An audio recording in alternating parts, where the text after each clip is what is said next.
तर फ्रेंड्स, आज मी बनवत आहे शेंग्याची डाळ. तर ह्यासाठी लागणारं साहित्य मी ऑलरेडी रेडी करून ठेवलेलं आहे. थोडे लसूण कापून ठेवले, कढीपत्ता कापून ठेवलेला आहे, मिरची, शेंगा आणि तुरीची डाळ. चला तर मग आता आपण बघूया शेंग्याची डाळ कशा पद्धतीने बनवतो. फ्रेंड्स, मी आता फ्लेम ऑन केलाय. कुकर छान पद्धतीने तापून घेऊया. कुकर तापून झाला की मी आतमध्ये तेल घालणार आहे. तेल तापलं की मग मस्तपैकी आपण फोडणीची तयारी करून घेऊया. कुकर तापलेला आहे. आता यात घालत आहे थोडंसं तेल. छान पद्धतीने तेल गरम झालं की यात घालूया राई.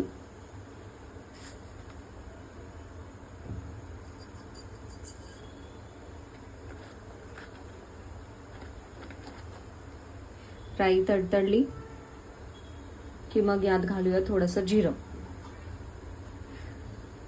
राई कधीही छान पद्धतीने तडतडी आली पाहिजे राईला, कारण जोपर्यंत ती व्यवस्थित शिजणार नाही राई तोपर्यंत राईची चव लागत नाही. राईला आता तडतडी आलेली आहे. आता मी घालत आहे थोडंसं जिरं. जिरं घातल्यानंतर आपण घालूया लसूण.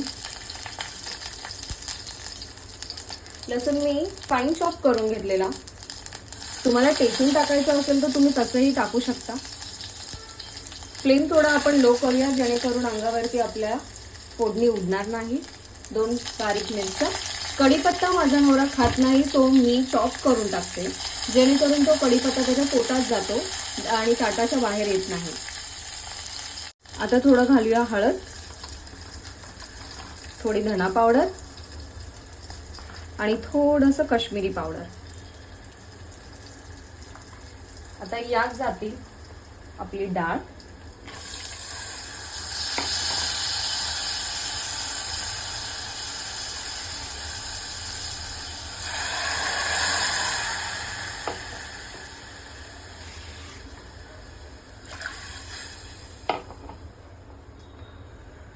आता घालूया थोडंसं चवीनुसार मीठ.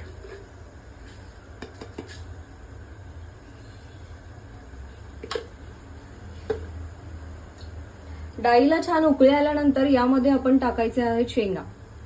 तर आता डाळीला छान उकळी आलेली आहे. यात मी आता घालत आहे शेंगा.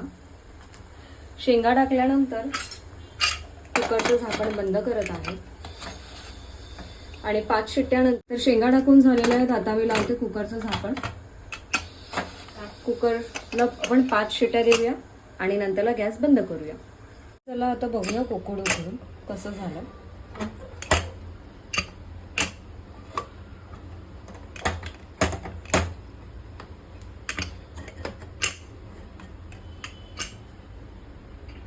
तुम्ही बघू शकता छानपैकी आपली डाळ शिजलेली आहे. आता ह्यात आपण घालूया थोडीशी कोथिंबीर आणि गरमागरम डाळ खायला आपण तयार आहोत. तर प्लीज नक्की ट्राय करा. छान लागते ही डाळ शेंग्याची आणि खूप पौष्टिकही आहे. लाईक करा, सबस्क्राईब करा माझ्या चॅनलला प्लीज विसरू नका. थँक्यू.